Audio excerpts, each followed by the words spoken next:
Alright, this is Mike Bluehair reporting for Film the Police Portland, as well as a special report for strategic noncompliance. It's really funny, Bunny, that you get out of jail on the day that our show is supposed to happen. So, what's been going on with you, Bunny Boots, for the last 24 hours? Oh, let's see, I went over to Springfield, Oregon, because I've always been getting to hear a lot of bad things about what's going on over there, and got to see a little bit of it when Robert West and Oregon Cop Watcher showed up to visit. They had some fun there. I think you had a nice little short clip with that, specifically a video clip on your channel. Yes, I did. And so I go over there and I do my first limit test. I did the post office. Passed with good colors. Had a small police interaction. Nothing came of it. But all changed about a half hour later when I was over at the, how should I put it, a municipal building complex which houses the City Hall, the library, and, the school administrative building, which sort of brings interesting highlights to whatever the cop accused me of doing, which is interesting. Yeah, I watched your arrest video. I watched that live stream, but I had to skip ahead because watching the sky was major boring shit. But I skipped ahead to the end to where you actually righted your camera. You were lucky enough to right your camera to where you could actually see more of your arrest towards the end, and I was very thankful for that. But naughty, shame on you. I'm glad you had those other 360 cameras because the live stream was terrible. Well, the live stream is meant to get the information out. Right, it's just the audio. I know. But that has always been my stance. The live stream is just to get the important information out there. That is it. And it sure as hell did its job, that's for sure. Well, of course. I've heard about what the call flood that was happening while I was in there. Also, quit giving threats, guys. You don't need to be doing that. I heard about it.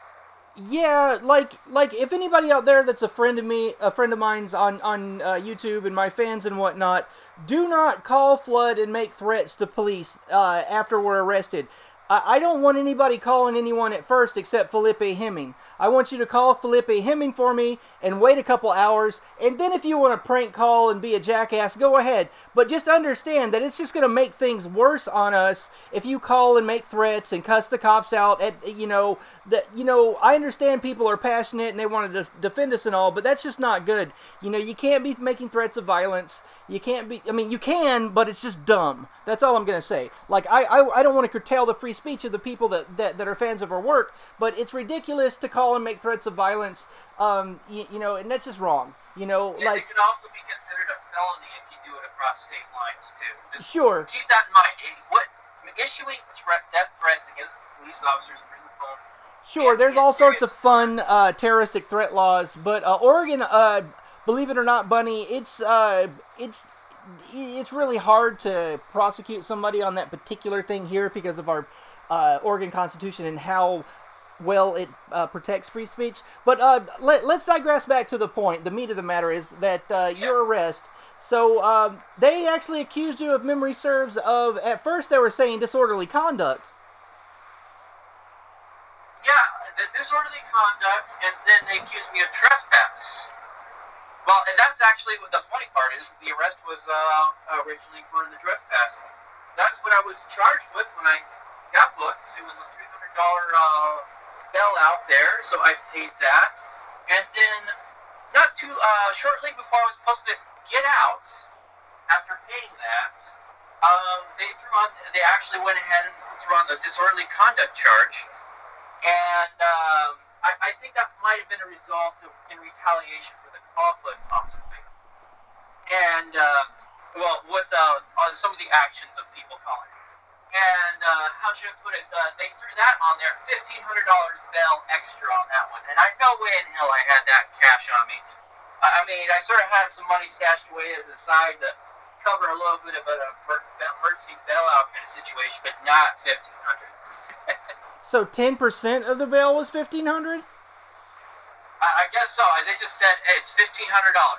Oh wow, yeah, that's adorable. Well, a lot of times, since you're not so familiar with Oregon, I'll let you know a little secret. A lot of times they'll tack on extra charges so that the DA has more to bargain with when they try to browbeat or manipulate or coerce you into a plea bargain. So, Oh, God, that's not going to work here. no, no. Like, okay, here's the thing. I watched your video, and you can even tell in the live stream that the officer didn't order you to stay.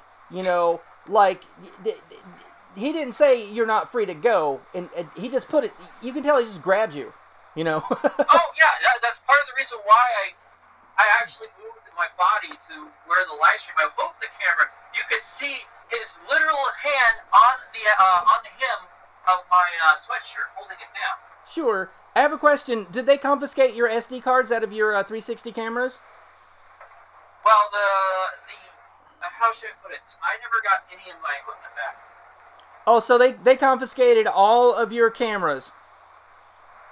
Oh, not just the cameras. They took the battery packs, the solar chargers. I think I had my backup iPhone in the backpack. I can't remember. Probably did, and I forgot to pull it out. But yeah, they cleared out my entire backpack. Go through the list of all the property they seized from you. Okay, one GoPro Hero 4. My Canon camcorder, which was an R82 or something like that, or R80. My 360 fly camera, 2 solar chargers that also supposed to be battery backups, but those don't really work. I'm pretty sure they took the. If he's like, where's my damn backpack? I'm going to go through it here. They took my big, massive power supply thing out of here. The cable aspects. Okay, they left me with the chargers for my camcorder, so that was probably a mistake on their part. Here's the funny thing. They won't be able to access the footage on the 360 cam because they left me with the docking station for that. So, what else? What else did they possibly take out of here? Okay, no, they left me with my pins here. They didn't take that. I was going through here. Yeah, that's pretty much about what they took right there. Oh, and here's the funny thing. I was also running errands for my roommate, and I had some receipts in my backpack. They're not there anymore, so I guess they confiscated his receipts for some reason. I have no idea why. That's interesting. It's important to get into the record what they've taken from you. Were you provided with any property receipts or itemized list of all this property seized? No. And they did not give me an itemized list, so I'm going to have to wait for my public defender or pretender, depending on who you want to be. Wait, so they seized all that property and didn't give you an itemized list of everything that they took? Oh, no, it gets even better. Here's the funny thing. In jail, on my little thing, paperwork thing here, property inventory for when I was checked into the jail itself there, they actually circled cell phone, saying they're going to give me back my cell phone. Well, they go ahead, hand me back I get out the next day kind of thing, and it's like, okay, I ask, is my cell phone in the backpack? I'm like, yeah, it should be in the backpack. I get out into the lobby of the jail there, and I go through my backpack, no cell phone. Well, pretty much everything I just listed off was missing. And so I'm like, what the hell? So that's easily a couple $1,000s worth of equipment, correct? Oh, fuck yeah. How should I put it? I'm not able to do live streaming. Because I don't have my cell phone, and they also got the SIM card for that. Thank goodness they got that SIM card, not my other one. And then, what is it? I'm not able to do any filming right now out and about besides with my, how should I put it, my Logitech web camera that I have hooked up to my computer. That is my only camera knowing what I know about camera equipment and battery packs and all that fun stuff, you're about at 2,500 to 3,000, somewhere in that range. I don't think it's about 3,000, but it's definitely quite a bit. I mean, well, the GoPro is like 600 or 700 right there. It's a version 4, so it's not a 6 or a 5. Oh. So it's not worth as much as it used to. Oh, okay. Yeah. So I'm probably more or less out of about 800. I'm about, I think about 1,200 $1,200 to $1,500. Okay, right on. If it was a newer GoPro, you would be closer to $2,000 or $2,500. But okay, right on. Close, yeah. I love getting the blacks because they always got the really good things. I want to upgrade to Hero 6. I am really concerned that you'll never see that property again if you weren't given a list. Here's the interesting thing. With the way this court case can go, I probably won't see it for 5 years. Well, not 5 years. I probably won't see it for 4. This goes back and forth and all that stuff. The way on the worst case scenario, I won't see it for 4 years. Yeah, all the surveillance cameras around those city buildings, that the way those work is they store them for a certain amount of time and then get rid of them. So first thing you need to do, as I'm sure you're very cognizant of, is subpoena those cameras and get evidence of the fact that you're holding all that equipment when they take you. Well, as soon as I get talk with the lawyer there, I'll be able to actually start taking action. So okay, buddy. So, just closing statements. If there's anything you'd like to say to the officers that arrested you, or the person that called for service, I believe someone called for service. My guess is someone was following you because you said that, and I think the person that was following you around called the police. Well, the thing is, there is some interesting stuff that's happening that hasn't been announced, and I'm not going to put it out there, but I gotta say this much. This could get a lot more uglier for some of the people that are involved, and how should I put it, a possible... do I really want to put this word out right now? No, I'm going to hold off. I'm going to tease the audience, and I'm going to hold off on stating it until... Sure. Until some stuff sort of clears up, and we get more facts. Well, Bunny, I'm going to hit the